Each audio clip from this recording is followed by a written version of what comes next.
आज का ये एपिसोड शुरू करने से पहले एक छोटी सी बात।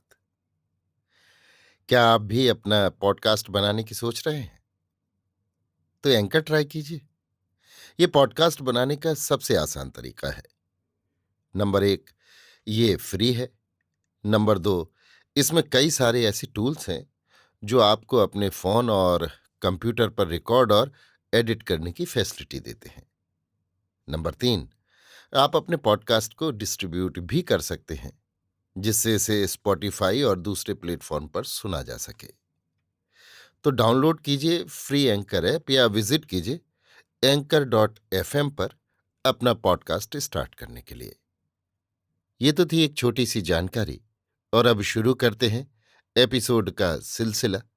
तो आज के एपिसोड में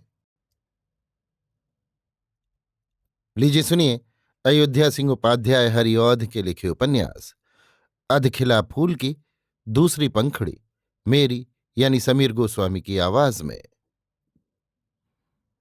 जिस खेत में ये टूटा हुआ तारा गिरा, उसमें देखते ही देखते एक भीड़ सी लग गई। लोग पर लोग चले आते थे और सब यही चाहते थे किसी भांत भीड़ चीर कर उस तारे तक पहुंचे। पर इतने लोग वहां इकट्ठे हो गए थे जिससे पीछे आए हुए लोगों का उसके पास तक पहुंचना कठिन था। जितना मुंह उतनी बातें सुनने में आती थीं। सब इस सोच में डूबे हुए थे, ये क्या है। टूटे हुए तारे के चारों ओर बहुत लोग खड़े थे, पर उनमें से एक भी इतना जीवट नहीं रखता था जो उसको छूकर उसका भेद बतलावे। कुछ घड़ी यों ही बीती। वो जैसे पहले एक पत्थर की बड़ी चट्टान की भांति खेत में पड़ा हुआ था, अब भी बिना हिले डुले वैसे ही पड़ा है, पर उसको कोई हाथ तक नहीं लगा सकता। पीछे एक ने कुछ जीवट किया, अपना कलेजा थामा और दूर से एक ढेला उस पर फेंका। ढेला सनसनाता हुआ आकर उस पर गिरा। उस सुनसान रात में खटाक का शब्द हुआ और फिर वैसा ही सन्नाटा छा गया। वो तनिक हिला तक नहीं। जैसे पहले पड़ा था वैसे ही पड़ा रहा। अब की बार एक दूसरे जन ने एक मोटी लाठी से ठोक ठोक कर उसको भली भांति देखा और कहा, ये तो पत्थर की चट्टान है, कोई डरने की बात नहीं है। सब लोग पास आओ, इसको देखो, जो मैं कहता हूं सच है कि नहीं।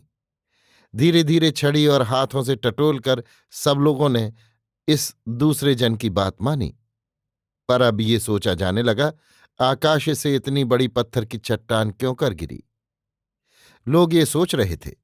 इसी बीच एक बूढ़ा बोल उठा, भाइयों, ये मैनाक पहाड़ का एक टुकड़ा है। पहले पहाड़ों को पंख होते थे, इसलिए वे उड़ते और बहुत से गांवों को गिर कर उजाड़ दिया करते थे। जब ये बात राजा इंद्र से न देखी गई तो उन्होंने अपने हथियार से सब पहाड़ों का पंख काट डाला। मैनाक उनके डर से भागा और समुद्र में जाकर छिप रहा। इससे वो आज तक बचा हुआ है। जान पड़ता है इस कलयुग में वो फिर समुद्र से निकला है और उड़ता हुआ किसी गांव पर गिरने के लिए किसी ओर गया है। इसी से ये एक टुकड़ा निकलकर यहां गिर पड़ा है। ये एक मन से घट थोड़े ही होगा। जो उसमें से निकलकर न गिरता तो आकाश में इतना बड़ा पत्थर का टुकड़ा कहाँ से आता। बड़ी कुशल हुई जो मैनाक इसी गांव पर नहीं गिरा, नहीं तो आज हम लोगों को कहीं ठिकाना भी न मिलता। एक बूढ़े पुराने ढंग के पंडित भी वहां खड़े थे। वे बोले, ये बात नहीं है। जो ये मैनाक का टुकड़ा होता तो इसमें जोत कहाँ से आती। आप लोगों ने नहीं देखा था इसके गिरने के समय कैसा उजाला हुआ था। और जब ये आकाश से नीचे को आ रहा था, जान पड़ता था सूरज का टुकड़ा धरती की ओर आ रहा है। मैं समझता हूं ये स्वर्ग का कोई जीव है, किसी शाप से पत्थर होकर धरती में आया है। पुराणों में लिखा है अपने पति के शाप से अहिल्या को पत्थर होना पड़ा था। जान पड़ता है यही दशा इसकी भी हुई है। अभी घड़ी भर पहले दूसरे तारों की भांत आकाश में ये भी चमकते रहे होंगे। पर जग का कैसा ढंग है जो घड़ी भर पीछे हम इनको पत्थर होकर धूल मिट्टी के बीच एक खेत में पड़ा हुआ पाते हैं। राम का नाम जपने के लिए इससे बढ़कर और कौन सी डरावनी बात दिखलाई जा सकती है। एक नए पढ़े बाबू भी वहां खड़े थे। बोले, आप लोग जो कहें, पर जहां तक मैं सोचता हूं टूटे हुए तारे छोड़ ये और कुछ नहीं है। आकाश में इतने बड़े और इससे कई गुने लंबे चौड़े और छोटे अनगिनत टुकड़े दिन रात चक्कर लगाया करते हैं। दिन पाकर जब ऐसे बहुत से टुकड़े धीरे धीरे इकट्ठे हो जाते हैं तो एक तारा बन जाता है। इस तारे में कुछ दिनों में जोत भी आ जाती है और तब ये चमकीला हो जाता है। ऐसे ही बनने के बहुत दिनों पीछे बहुत से तारे बिखर भी जाते हैं। जिस घड़ी ये बिखरते हैं उस बेले इनके अनगिनत टुकड़े आकाश में इधर उधर फैलते हैं। उनमें से पहले की भांति बहुत से फिर आकाश ही में चक्कर लगाने लगते हैं। बहुत से इतने छोटे होते हैं जो कठिनाई से देखे जा सकते हैं। जो कुछ इनसे बड़े होते हैं वे आकाश से धरती पर पहुंचते पहुंचते राख बन जाते हैं। इनमें जो बहुत बड़े होते हैं वे कभी कभी धरती पर भी आन गिरते हैं। ऐसी बात सैकड़ों ठौर हो चुकी है। कुछ पहले पहल यहीं ये बात नहीं हुई है। आप लोग इसको भली भांति देखें। ये पत्थर की चट्टान नहीं है।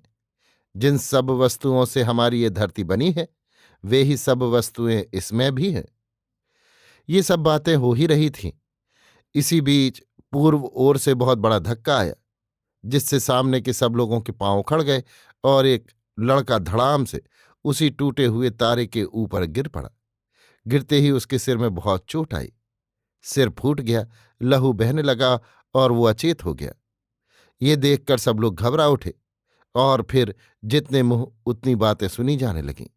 दो चार लोगों ने धर पकड़कर उस लड़के को उसके घर पहुंचाया और धीरे धीरे ये चर्चा गांव भर में फैल गई। थोड़ी ही देर में टूटे हुए तारे के पास की भीड़ भी छंट गई। अभी आप सुन रहे थे अयोध्या सिंह उपाध्याय हरिऔध के लिखे उपन्यास अधखिला फूल की दूसरी पंखुड़ी, मेरी यानी समीर गोस्वामी की आवाज में।